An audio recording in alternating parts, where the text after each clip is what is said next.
Hey guys, it's Fonzie, and we have a really fun project for you guys today. A lot of you guys know, if you follow me on Instagram, that we got a new DYC truck. We got an F-150 EcoBoost that replaced our Dodge Ram, and I'm very excited for this truck to get its first dip color. Now, two things. One, what color are we going to do on the truck? Well, I want to do something kind of bright, kind of bold, but not too flashy. Something that's going to work really well with all the black accents and trim on the truck. I want to do Flex Blue. I think Flex Blue is going to look super sweet on this truck. The second thing, of course, because this is our first time dipping the truck, and a lot of you guys have F-150s, this is a very popular truck. I'm going to walk around the truck with you and walk you through how we're approaching the masking on this truck. Because again, very popular. A lot of you guys probably have this truck, and hopefully the tips that I'm going to show you on how we approach the masking will help out a lot of you guys. It should be a very fun day. Let's go right now. All right, guys, so we'll start up at the front here. Now, on the headlights, at least with our particular F-150, nothing fancy needed here. We got a nice gap all the way around the headlights. So just some blue masking tape did the job. Just got all the surface area covered.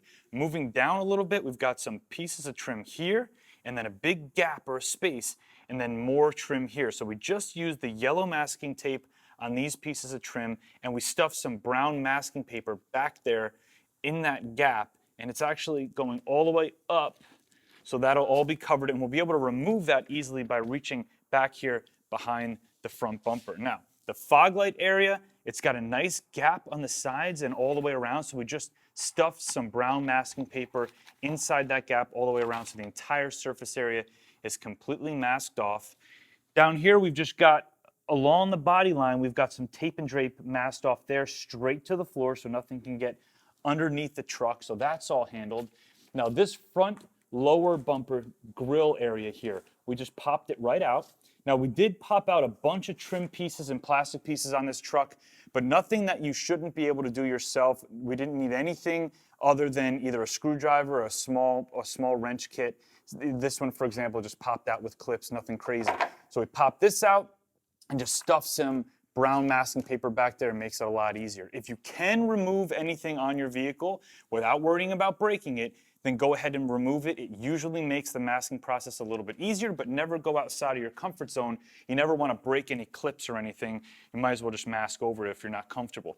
Front grille, we wanted to keep the outside of the grille here black. We want to use that black contrast. So we masked all the way around the outside of the grille, and then we've got some yellow masking tape down here where we've got some peel when wet areas. There's a lot of peel when wet areas on this truck. Moving over to the wheel wells, super important when you're working with trucks because it's such a large area here. You always want to get like brown masking paper or tape and drape up in the wheel wells so that all the areas under here are protected from overspray. Got another little trim piece that we took off here that goes right down there. The emblems should be pretty straightforward. There's a nice gap along all the emblems, so we'll be able to peel those off, no problem. The windows on this truck, there's no other way around it. It's basically peel when wet all the way around. It's got a really tight kind of gasket or seal all the way around the windows, so we just used our yellow masking tape, which has a much sharper line and stronger adhesive. You always want to use that when you're doing a peel when wet area. Now down here on the step, some steps on certain trucks will come off real easy, like our Dodge Ram. That one came off super easy. This one did not come off easily, all masked off there. Now, here's one of the trickiest parts when doing trucks, the separation between the cab and the bed. Now, with this particular truck, there's a big rubber stopper back here. It's like a big, thick rubber flap. And that kind of stops things from going back there. So what we did is we just masked that off with blue painter's tape all the way down, and then where it opens up a little bit, we just stuffed some extra brown paper in there so that no overspray can go through and in between the two panels. Now, up here, we've got tape and drape covering the entire bed of the truck. Tape and drape really comes in handy, especially on big vehicles. And then, of course, we've got another tight gap here, so we've got yellow tape running all the way down for peel when wet. Now, this isn't exactly masking, but it comes into the prep. We've got these decals here and some pinstriping. Now, we can remove the decals or the pinstriping, but we wanted to show you that you can dip over them if you want to, but it's extremely important to prep them properly. And what we like to do is we like to take pre-dip spray, a microfiber towel, and a spudger tool. If you know what that is, use the flat edge of the spudger tool and run that flat edge inside of the microfiber with pre-dip all the way around the edges. It's really important that these edges are cleaned perfectly because those edges are really good at holding things like dirt and grease and wax. Around the back, taillights, same thing as the headlights, blue painter's tape, nothing special needed. Down here around the rear bumper, this big plastic cladding came off with just a couple of screws.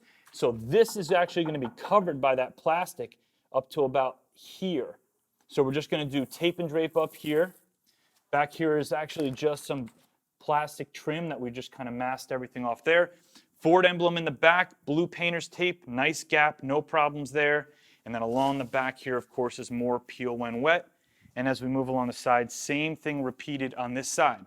So if you have an F-150, at least this year, and this masking routine is relevant to you, make sure that you take some notes. It's not a difficult truck to mask, but any truck is going to be a little bit more work than the car because, of course, it's much bigger. So one final wipe down now to go, and then we're going to start spray and dip.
All right, guys, the truck is done, and I am so happy with the way this thing looks. Now, we went back and forth on a bunch of colors, and I kept going back to Flex Blue. I just thought Flex Blue looked so good on this truck. I cannot wait to show you guys how it looks. And I'm very particular on how this truck looks because I personally drive it. I use it to tow my bass boat, and I'm so happy with the way that it turned out. Now, if you want to do your vehicle, truck or car in Flex Blue, very easy color to spray. Click right up here. It'll bring you to the Flex Blue car kits, and it includes everything you need to get the job done. If you have any questions at all about dipping or the dipping process, we love to talk to you guys about your personal projects. Call in during business hours or chat with us directly on DipYourCar.com. Now let's go outside and check this thing out. Let me know what you think. I want to hear what your opinions are. Leave a comment below. It's Fonzie. I will see you on the next video.